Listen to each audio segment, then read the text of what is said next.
కథను వినబోతున్న శ్రోతలకు చందమామ కథలు బై ఆర్కే స్వాగతం. ప్రస్తుతం చెప్పబోతున్న కథ పేరు తనకు మాలిన ధర్మం. అయాచితంగా వచ్చే ధనం మనిషిని ఏ రకంగా చెడగొడుతుంది అనే దానికి మంచి ఉదాహరణ ఈ కథ.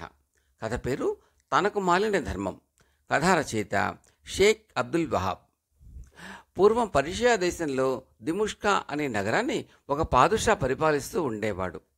ఒకసారి పొరుగు దేశపు రాజు అకారణంగా అతనిపై దండెత్తి వచ్చాడు. ఈ యుద్ధంలో తనకు జయం లభించినట్టయితే తన దేశంలోని భక్తులందరికీ బంగారు పుష్పాలు, బంగారు ఫలాలు దానం చేస్తానని పాదుషా మొక్కుకున్నాడు. యుద్ధంలో పాదుషా కోరినట్టే విజయం లభించింది. ఆ సంతోషంతో పాదుషా తన ఖజానాలో ఉన్న బంగారం అంతా కరిగించి బంగారు పుష్పాలు, ఫలాలు తయారు చేయించమని ఉత్తర్విచ్చి తన వజీరుతో బంగారు ఫల పుష్పాలు స్వీకరించడానికి దేశంలో ఉండే భక్తులు అందరికీ ఆహ్వానాలు పంపండి అన్నాడు. చిత్తం, అలాగే పంపుతాను అన్నాడు వజీరు వినయంగా. ఈ వజీరు ఎంతో వివేకము, లోకజ్ఞానము కలవాడు. ఈ దానధర్మాలతో ఖజానా ఖాళీ అవుతుందని అతనికి తెలుసు. ఖజానా ఖాళీ కాగానే పొరుగు దేశపు రాజు మళ్లీ సైన్యాలను తరలించుకువచ్చి ఈసారి అవలీలగా తన పాదుషాను జయిస్తాడు. అందుచేత ఏదో ఒక ఉపాయంతో పాదుషా తలపెట్టిన ఈ తనకు మాలిన ధర్మ కార్యాన్ని సాగకుండా చేయాలని వజీరు నిశ్చయించుకున్నాడు. 2-3 రోజులు గడిచాక వజీరు పాదుషాను దర్శించి, మహాప్రభు, దేశంలో అన్ని మూలలా గాలించాను, ఒక్క భక్తుడైనా కానరాలేదు అని విన్నవించుకున్నాడు. ఏం వింత, నువ్వు భక్తుల కోసం సరిగా ప్రయత్నం చేశావా? నాకు తెలిసి మన దేశంలోనే వేలాదిగా భక్తులున్నారు కదా అన్నాడు పాదుషా.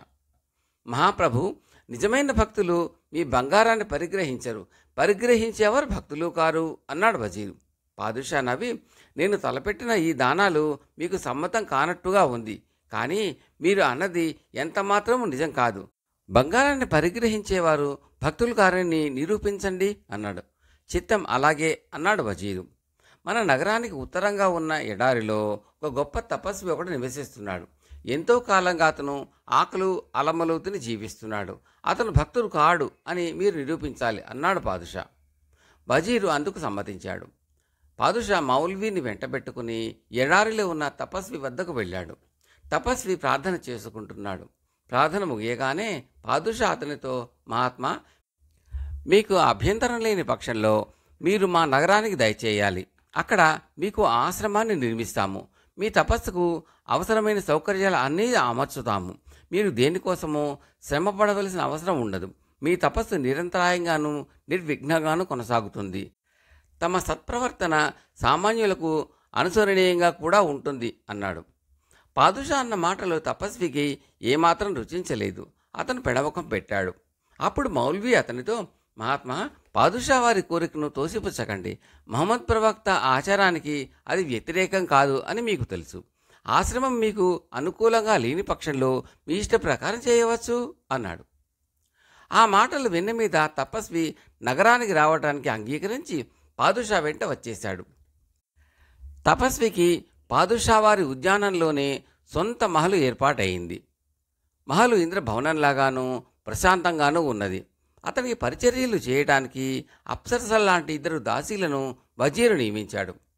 తపస్వికి క్రమంగా ఈ జీవితంలో మాధుర్యం కనబడింది.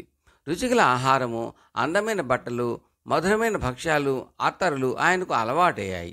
శరీరానికి ఉండిన నల్లకప్పు వదిలి నిగినిగా మెరుస్తూ ఎర్రగా తయారయింది. పరిచారకుల సౌందర్యం అతన్ని ఆకర్షించసాగింది. వారి ముంగురులు అతని మనసుకు సంకెళ్ళు అయ్యాయి. తన ఎత్తు పారినందుకు వజీరు సంతోషించాడు. ఒక రాత్రి అతను పాదుషాను వెంటబెట్టుకుని రహస్యంగా ఆశ్రమానికి వచ్చాడు. తపస్వి బంగారు నక్షీలు గల పట్టుదేళ్లపై చేరగలబడి పరిచారికలతో సరాగాలాడుతూ పాదుషాకు కనిపించాడు. చూశారా మహారాజా, ఎంతటి మహాత్ముడు ఎలా దిగజారిపోయాడో. భక్తులకు బంగారం ఇచ్చి వారిని భగవంతుడికి దూరం చేసిన వాళ్ళం అవుతాము.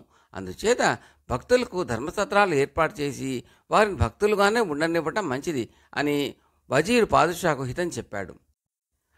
వజీరు సలహా మేరకు పాదుషా సువర్ణదానాలు కట్టిపెట్టి దేశంలో ధర్మశాలలు ఏర్పాటు చేశాడు. కథ సమాప్తం. ఈ కథ నచ్చితే లైక్ చేయండి, షేర్ చేయండి, సబ్స్క్రైబ్ చేసి ఆల్ నొక్కి గంట సింబల్ నొక్కడం కూడా మర్చిపోకండి. అలా చేయడం వల్ల నేను పెట్టబోయే తదుపరి వీడియోలన్నీ కూడా మీరు చూసి ఆనందించవచ్చు. మీ సూచనలు, సలహాలు కామెంట్ల రూపంలో తప్పక తెలపండి. Thank you very much.